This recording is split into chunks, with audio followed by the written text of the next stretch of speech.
നല്ല മഴയത്ത് നല്ല കുടംപുളിയിട്ട് വറ്റിച്ച് ചൂട് മീൻകറിയും ചൂട് ചോറും കൂട്ടി കഴിക്കാനൊരാഗ്രഹം. അങ്ങനെ ഞാനും ചേട്ടനും നേരെ കറുകുറ്റിക്ക് വന്നു. അവിടെ നിന്ന് ചില്ലും കുട്ടി കിടക്കുന്ന മീനുകളെല്ലാം നോക്കി ഞങ്ങൾ അവിടെ നിന്നൊരു ചൂര മീൻ നോക്കിയെടുത്തു. അങ്ങനെ അവിടുത്തെ ചേട്ടൻ ഞങ്ങൾക്ക് ചൂരമീൻ നല്ല വൃത്തിയായി ക്ലീൻ ചെയ്ത് ചെറിയ ചെറിയ പീസുകളായി കട്ട് ചെയ്ത് തന്നു. കട്ട് ചെയ്ത മീനും വാങ്ങി അവിടെ നിന്ന് ഇറങ്ങി. അതിനിടയിൽ നല്ല മഴ പെയ്തു. ഞങ്ങളുടെ വണ്ടി നനയാനുള്ള മഴ പെയ്തിട്ടുണ്ട്. അവിടെ നിന്ന് നേരെ പച്ചക്കറി കടയിൽ ചേട്ടനോട് ചോദിച്ചതിനിടയിൽ മീൻകറി വയ്ക്കാനായിട്ട് എന്തെങ്കിലും മേടിക്കണമെന്ന്. അപ്പോൾ ഞാൻ പറഞ്ഞു പച്ചമുളകും വേപ്പിലയും മാത്രം മതി, ബാക്കിയെല്ലാം സെറ്റാണ്. ആ ചേട്ടൻ ഞങ്ങളോട് ചോദിക്കേണ്ട എന്തോരം വേണം പച്ചമുളകെന്ന്. അപ്പോൾ ഞാൻ പറഞ്ഞു കുറച്ച് പച്ചമുളകും കുറച്ച് വേപ്പിലയും മതി എന്ന് പറഞ്ഞ് ഞങ്ങൾ അതും മേടിച്ച് അവിടെ നിന്ന് ഇറങ്ങി നവ്യ ബേക്കറി കയറി. മഴയത്ത് വന്നുകൊണ്ട് നല്ല തണുപ്പായിരുന്നു. ഒരു ചൂട് ചായ കുടിച്ചാൽ സെറ്റാവുന്ന കരുതി ഞങ്ങൾ ആ ചായ കുടിക്കാൻ കയറി. അവിടെ നിന്നൊരു ചക്കട പറഞ്ഞു കഴിക്കാനായിട്ട്. കുറേ നാളായി ചക്കടയൊക്കെ കഴിച്ചിട്ട്. അങ്ങനെ നല്ല സ്വീറ്റ് നല്ല ടേസ്റ്റ് ഉണ്ടായിരുന്നു കഴിക്കാനായിട്ട്, ഓവർ മധുരമൊന്നും ഇല്ലാതെ.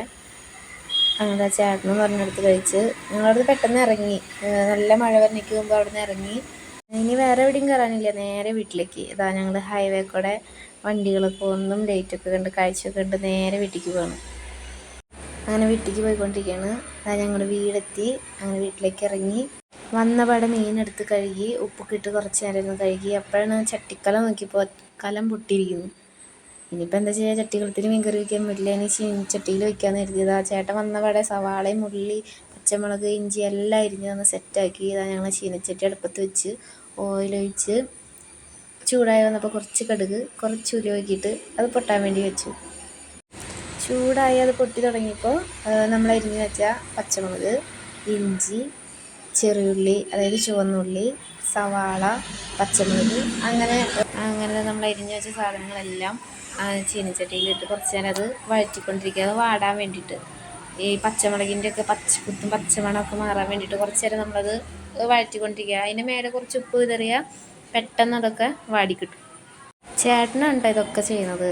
ഞാനിങ്ങനെ പറഞ്ഞു കൊടുത്തുകൊണ്ടിരിക്കുക. ചേട്ടനോട് ചോദിക്കേണ്ടത് എങ്ങനെ എന്താ ചെയ്യേണ്ടതെന്ന്. അപ്പോൾ ഞാനിങ്ങനെ ഓരോ കാര്യങ്ങളും പറഞ്ഞു കൊടുത്തുകൊണ്ടിരിക്കുകയാണ്. അതങ്ങനെ നമ്മൾ കുറച്ച് നേരം ഇങ്ങനെ വഴറ്റിക്കൊണ്ടേ ഇരിക്കുക. ചൂരമീനിൽ ഉപ്പും പുളിയൊക്കെ പിടിക്കാൻ കുറച്ച് നേരം എടുക്കും. അപ്പോൾ ഞാനത് കുറച്ച് നേരം കുടംപുളി വെള്ളത്തിലൊക്കെ ഇട്ട് വെച്ച് ഉപ്പും മസാലയൊക്കെ പുരട്ടി കുറച്ച് നേരം വെച്ചിട്ടുണ്ടായി.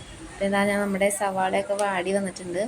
അപ്പോൾ ഇതിനകത്തേക്ക് നമുക്ക് ആവശ്യമായ മഞ്ഞൾപ്പൊടി 1 ടീസ്പൂൺ, അത് കഴിഞ്ഞ് മല്ലിപ്പൊടി 1 ടീസ്പൂൺ, കാശ്മീരി മുളക് പൊടി 2 ടീസ്പൂൺ, അത് കഴിഞ്ഞ് നമ്മുടെ സാധാ മുളക് പൊടി, അത് എരിവിനനുസരിച്ച് നമുക്ക് മുളക് പൊടി ഇട്ട് കൊടുക്കാം. ഞങ്ങളിവിടെ 2.5 ടീസ്പൂൺ ഇട്ടുള്ളൂ. കാരണം മസാല പറ്റി വെച്ചപ്പോൾ ഇത് മിക്സ് ചെയ്ത് വെച്ചപ്പോൾ എല്ലാ പൊടികളും 1 ടീസ്പൂൺ വീതം ഇട്ടാണ് വെച്ചിരുന്നത്. അത് കഴിഞ്ഞ് ഇതൊക്കെ മിക്സ് ചെയ്യുക. ഈ പൊടികളുടെ പച്ചമണം മാറുന്നത് വരെ മിക്സ് ചെയ്യുക. നമ്മൾ പൊടികളൊക്കെ കരിയാതിരിക്കാൻ വേണ്ടിയിട്ട് കുറച്ച് നേരം ഇങ്ങനെ ഇളക്കിക്കൊണ്ടിരിക്കണം. ഇതൊക്കെ ചെയ്യുന്നത് ചേട്ടനാണ് കേട്ടോ. ഇങ്ങനത്തെ കാര്യങ്ങളൊക്കെ ചെയ്യാൻ ആൾക്ക് ഭയങ്കര ഇഷ്ടമാണ്. അങ്ങനെ നമ്മുടെ ഇതൊക്കെ വാടി വന്നിട്ടുണ്ട്. ഇനി അതിനകത്തേക്ക് കുറച്ച് കുടംപുളി വെള്ളം ഒഴിച്ച് വയ്ക്കുക. ഞാൻ 2 പുളിയാണ് ഇട്ടിട്ടുള്ളത്, അല്ലെങ്കിൽ പുളി കൂടുന്നു കരുതി. അത്യാവശ്യത്തിന് പുളി ഉണ്ടാവും, 2 കുടംപുളി ഇട്ടാൽ. അങ്ങനെ നമ്മളിതിനെ കുറച്ച് നേരം ഇളക്കിക്കൊണ്ടിരിക്കണം. ഇനി അതൊന്ന് തിളച്ച് വരുമ്പോഴേക്കും പുളി ഒഴിച്ച് വെള്ളം തിളച്ച് വരുന്നുണ്ട്. ഇനി ഇതിലേക്ക് നമുക്ക് 1 കപ്പ് വെള്ളം കൂടി ഒഴിക്കുക. 1 കപ്പ് വെള്ളം കൂടി ഒഴിച്ച് കുറച്ചും കൂടി ഒന്ന് മിക്സ് ചെയ്യുക, ഇളക്കിയിട്ട് നമ്മൾ ഇതൊന്ന് തിളയ്ക്കാൻ വേണ്ടിയിട്ട് വെയിറ്റ് ചെയ്യാൻ വയ്ക്കുക. ചേട്ടൻ കുറച്ച് നേരം ഇങ്ങനെ കിടന്ന് ഇളക്കുന്നുണ്ട്. ആൾക്ക് ഇങ്ങനത്തെ കാര്യങ്ങൾ ചെയ്യാൻ ഇഷ്ടമുള്ളതുകൊണ്ട് ആളിങ്ങനെ വെറുതെ ഇങ്ങനെ ഇളക്കിക്കൊണ്ടിരിക്കും. അങ്ങനെ നമ്മുടെ വെള്ളം തിളച്ച് വരുന്നുണ്ട്. അങ്ങനെ തിളച്ച് വരുന്നതിലേക്ക് നമ്മൾ മിക്സാക്കി വെച്ച മീൻ കഷ്ണങ്ങൾ ഇടാം. ഇങ്ങനെ ഇട്ട് കൊടുക്കുക. ചേട്ടൻ ശ്രദ്ധിച്ചാട്ടോ ചെയ്യുന്നതൊക്കെ. ഇനി കൈമേക്ക് തെറിച്ചാലോന്നൊക്കെ ഇരുന്നിട്ട് ശ്രദ്ധാപൂർവ്വമാണ്. കുക്കിങ്ങൊക്കെ ആൾ ശ്രദ്ധിച്ച് ചെയ്യുള്ളൂ.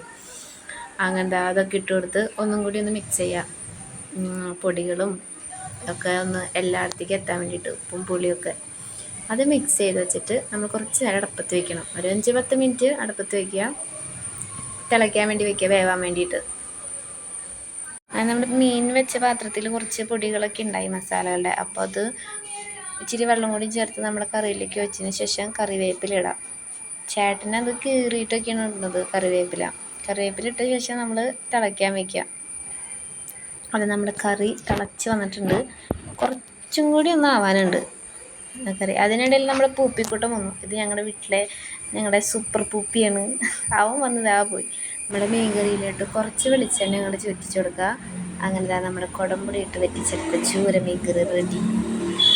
അങ്ങനെ നമ്മൾ ചൂട് ചോറിലോട്ട് നല്ല ചൂട് മീൻകറിയൊക്കെ ഒഴിച്ച് നമുക്ക് ചോറിടാം. അങ്ങനെ ഫുഡൊക്കെ എടുത്ത് ചേട്ടന് കൊണ്ട് കൊടുത്തു. ആൾക്ക് നല്ല ഇഷ്ടമായി, നല്ല ടേസ്റ്റ് ഉണ്ടെന്ന് പറഞ്ഞു. ആൾ ആഗ്രഹിച്ച പോലെ കഴിക്കാൻ പറ്റി. നല്ല ആസ്വദിച്ച് തന്നെയാണ് ആൾ കഴിക്കുന്നത് കേട്ടോ. അപ്പോൾ ആൾക്കും ഇഷ്ടമായി. അപ്പോൾ ഇത്രയേ ഉള്ളൂ ഗൈസ്. അപ്പോൾ നമ്മുടെ വീഡിയോ ആദ്യമായിട്ട് കാണുന്നവരാണെങ്കിൽ ഷെയർ ചെയ്യുക, സബ്സ്ക്രൈബ് ചെയ്യുക, ലൈക്ക് ചെയ്യുക. Okay bye. ഇനി അടുത്ത വീഡിയോയിൽ കാണാം.